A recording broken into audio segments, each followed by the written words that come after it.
ఓం శ్రీ శ్రీ శ్రీ కలియుగ అఖండ ఆదిపరాశక్తి లోక జనని మాత శక్తిపీఠం.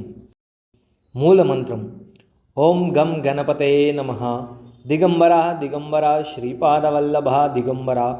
ఓం శ్రీ ఆదిపరాశక్తి లోక జనని మాతే నమః.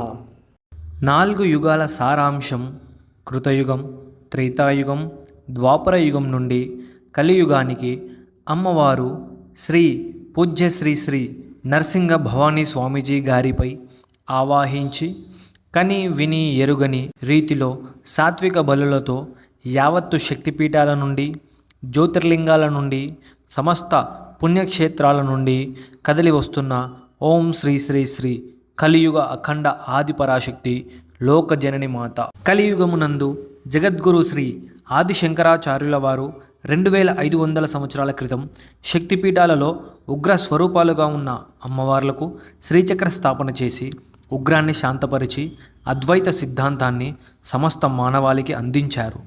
ప్రస్తుతం 5000 సంవత్సరాలు గడిచినాయి. ఎంతో భక్తియుక్తులు అభివృద్ధి పొందుచున్నను నాస్తికత్వము కూడా అచటనచట పొడచూపుచున్నది, అరాచకములను ప్రదర్శించుచున్నది. అట్టి సమయమున సాక్షాత్తు ఆ పరదేవత ఆదిపరాశక్తి లోకజనని మాత పరిత్రాణాయ సాధూనాం వినాశాయ చ దుష్కృతాం ధర్మ సంస్థాపనార్థాయ సంభవామి యుగే యుగే. నిజమౌనట్లుగా రంగారెడ్డి జిల్లా బాలాపూర్ మండల్ అల్మాజ్గూడ గ్రామంలో గల అమ్మవారి యొక్క యుగయుగాల పుణ్యస్థలం అయినటువంటి మా స్వగృహమునందు అఖిలాండ కోటి బ్రహ్మాండ నాయకి లోక సంరక్షణకై పరమేశ్వరి ఆదిపరాశక్తి ఆవిర్భవించి లోక కళ్యాణార్థం ఆరికట్టిక వారి కులంలో షటాక్షరి గోత్రంలో టింగ్లికర్ గంగోజీ కీర్తిశేషులు కళావతిబాయి గారి 4వ సంతానమైన శ్రీ పూజ్య శ్రీ శ్రీ నరసింగ భవానీ స్వామీజీ గారిపై అమ్మవారు ఆవాహించి ఆజ్ఞాపించటంతో స్వామివారు 2002వ సంవత్సరంలో విజయవాడ కనకదుర్గ అమ్మవారి మాలాధారణ దీక్ష 7 సంవత్సరాలు చేపట్టారు. తదనంతరం గాణగాపూర్ శ్రీ దత్తక్షేత్రమైన దత్తపీఠంలో దత్తాత్రేయ స్వామితో అమ్మవారు తనకు లోక కళ్యాణార్థం గుడి గోపురాలు, నిత్య పూజా సేవా కైంకర్యాలు జరగాలని ఆజ్ఞాపించగా అప్పుడు ఆ దైవశక్తి ఆజ్ఞానుసారం విజయవాడ కనకదుర్గ అమ్మవారి దసరా నవరాత్రులలో మొదటి వాయనం సరస్వతీదేవి మూలా నక్షత్రం రోజున గోప్యంగా గురుభవాని గారు వాయనం సమర్పించి 2008వ సంవత్సరంలో శ్రీకృష్ణ జన్మస్థానమైన మధురా పుణ్యస్థలం నుండి దివ్య శక్తులను ఆహ్వానించి అమ్మలో ఐక్యం చేశాను. 2009వ సంవత్సరంలో అమ్మవారి యుగయుగాల పుణ్యస్థలమైన కొట్రలో గురుభవాని గారు అమ్మవారి యుగయుగాల సంకల్పం మేరకు 2010వ సంవత్సరం నుండి 2018వ సంవత్సరం వరకు యావత్తు శక్తిపీఠాల నుండి తన శక్తి జాగృతం చేసుకోవటానికై అమ్మవారు గురు భవాని గారిపై ఆవాహించి 18 శక్తిపీఠాలు, జ్యోతిర్లింగాలు, సమస్త పుణ్యక్షేత్రాల పరిక్రమ చేసి వాయనాలు సమర్పించి మరల వాయన రూపంలో పూర్వశక్తిని ఆహ్వానించి అమ్మవారి స్వస్థలమైన అల్మాజ్గూడ పీఠం మరియు కొట్రా పీఠానికి తీసుకువచ్చి అమ్మలో ఐక్యం చేశారు. దీనికి గల ముఖ్య కారణం కృతయుగంలో దక్షయజ్ఞం జరిగే సమయంలో దక్షుడు మహాశివుని దూషించటంతో సతీదేవి ఆగ్రహానికి గురి అయి నా భర్త లేని యజ్ఞం వ్యర్థమని చెప్పి తనను తాను ఆహుతి చేసుకొనెను. అప్పుడు మహాశివుడు తన అంశతో పుట్టించిన వీరభద్రునితో దక్షయజ్ఞాన్ని ధ్వంసం చేయమని ఆజ్ఞాపించగా వీరభద్రుడు ధ్వంసం చేసిన తరువాత మహాశివుడు ఎంతగానో దుఃఖిస్తూ సతీదేవి అమ్మవారి కళేబరాన్ని తీసుకొని విశ్వమంతా తిరిగారు. మహాశివుని దుఃఖాన్ని తగ్గించడానికి శ్రీ మహావిష్ణువు తన సుదర్శన చక్రంతో అమ్మవారి కళేబరాన్ని భాగాలుగా ఖండించారు. ఆ శరీర భాగాలు ఎక్కడెక్కడ పడ్డాయో ఆ ప్రదేశాలే శక్తిపీఠాలుగా ఇప్పటికీ విరాజిల్లుతున్నాయి. 2015వ సంవత్సరంలో కూడా అమ్మవారు శబరిమల అయ్యప్ప స్వామికి వాయనం సమర్పించి మరలా వాయన రూపంలో ఆహ్వానించి గురుభవాని గారు అమ్మలో ఐక్యం చేశారు. ప్రళయం సంభవిస్తుందని యావత్తు ప్రపంచాన్ని కాపాడడానికి అమ్మవారు కోట్లల్లో ఒక పుణ్యాత్మురాలైన ముత్తైదువు కావాలని 2016వ సంవత్సరంలో కార్తీక పౌర్ణమి రోజున నరసింగ భవానీ స్వామీజీ గారి పూజ గదిలో వెలిగించిన దీపారాధన జ్యోతితో గురువుగారి భార్య పరమ సాధ్వీమణి పద్మాబాయిని అమ్మ తనలో ఐక్యం చేసుకునేను. ప్రస్తుతం అల్పులు అధములు అయిన మానవులు ప్రపంచమంతటా అధర్మానికి లోనై అన్యాయాలు, అరాచకాలు, దోపిడీలు, స్త్రీలపై అత్యాచారాలు, వాయి వరుసలు లేకుండా ప్రవర్తించడం, చెడు వ్యసనాలకు లోనై కుటుంబ బాధ్యతలను విస్మరించి పాశ్చాత్య దేశ సంస్కృతిని అలవాటు చేసుకుంటున్నారు.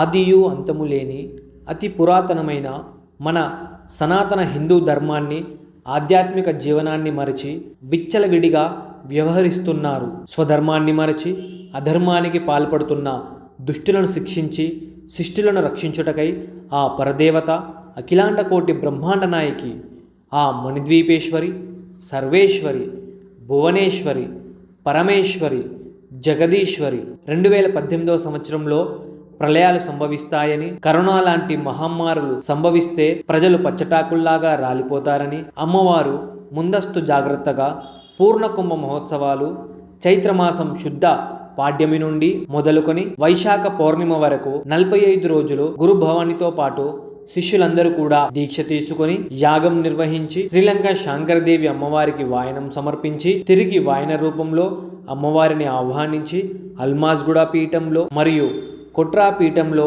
ఐక్యం చేసి మహాపూర్ణకుంభ మహోత్సవం అమావాస్య రోజు అల్మాజ్గూడ పీఠంలో, వైశాఖ మాసం పౌర్ణిమ రోజు కొట్రా పీఠంలో నిర్వహించమని ఆజ్ఞాపించను.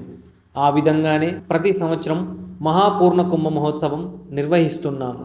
మనతో పాటు జీవించే 84 లక్షల జీవరాశులకు హాని చేస్తున్నాము. మనం ఏర్పరచుకున్న టెక్నాలజీ మరియు అడవులను ధ్వంసం చేయడం ద్వారా జంతువులు జనజీవనంలోకి వచ్చేస్తున్నాయి.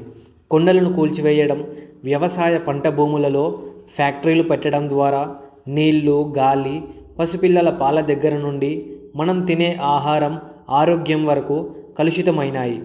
వాహనాల పొల్యూషన్, రేడియేషన్, అణుబాంబుల వల్ల భూమి ఉష్ణోగ్రత పెరగడం వల్ల ఈ మధ్యకాలంలో మనం ప్రకృతి విపత్తులు చూస్తున్నాం. అప్పుడే ఎండ, అప్పుడే చలి, అప్పుడే వాన, 3 కాలాలు కలిసిపోయి ఎప్పుడు ఏమి జరుగుతుందో తెలియని అయోమయ పరిస్థితులలో మనం జీవిస్తున్నాం. ఇట్లాంటి క్లిష్టమైన పరిస్థితులను మనమే సృష్టించుకున్నాము. దీనికి గల కారణాలు మనం సృష్టించుకున్న ఆధునిక జీవన విధానం వల్ల మన ఆచార్య వ్యవహారాలు కూడా మారిపోతున్నాయి. చార్ధామ్ యాత్ర ఎంతో కష్టతరమైన యాత్ర. దానిని మనం సులభ మార్గం చేసుకోవడానికి అక్కడి ప్రకృతిని నాశనం చేస్తున్నాం. ఇవన్నీ చేయడం ద్వారా ప్రకృతి మరియు దైవ ఆగ్రహానికి గురి అవుతున్నాం. కనుక మానవుడు వీటిని విడిచిపెట్టి ఇట్లాంటి క్లిష్టమైన పరిస్థితులలో తన శక్తి సామర్థ్యాలతో ఎదుర్కోలేని భీకర ప్రళయం 2024వ సంవత్సరం నుండి మొదలైంది. సునామీలు, భూకంపాలు, తుఫానులు, యుద్ధాలు, ఇలా ఎన్నెన్నో ప్రకృతి వైపరీత్యాలు సంభవిస్తాయి. ఎదుర్కోవలసిన సమయం ఆసన్నమైంది. తస్మాత్ జాగ్రత్త. ఇప్పుడైనా మేల్కొని సమస్త మానవాళి చేయవలసింది ఒక్కటే. ఆ మహాశక్తి, సృష్టికి మూలకారిణి, త్రిమూర్తులను సృష్టించిన జగదాంబ, సర్వలోకాలకు తల్లి అయిన ఆ ఆదిపరాశక్తిని శరణాగతి వేడుకోవడం తప్ప ఏమీ చెయ్యలేని అయోమయ పరిస్థితుల్లో మనం జీవిస్తున్నాము. ఇకనైనా మేల్కొని మనవంతు బాధ్యతగా ప్రకృతిని కాపాడుకొని సాటి మానవులకు సహాయపడుతూ ఆధునిక జీవనాన్ని విడిచిపెట్టి పూర్వీకులు చూపించిన విధంగా మన జీవనం సాగించడం ఉత్తమమైన మార్గం.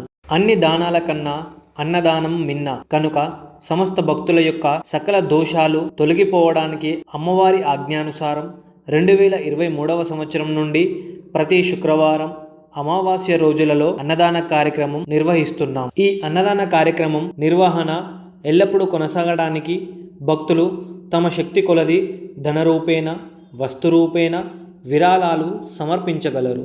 అమ్మవారి ఆలయ నిర్మాణం కొరకై మా గురుభవాని గారు అమ్మవారి ఆజ్ఞానుసారం సంకల్పించారు. కావున ఆ జగన్మాత ఆలయ నిర్మాణానికై భక్తులు తమ శక్తి అనుసారం విరాళాలు అందించగలరని మా యొక్క మనవి. QR కోడ్ స్కాన్ చేసి UPI పేమెంట్ ద్వారా లేదా గురుభవాని గారిని సంప్రదించి సమర్పించగలరు.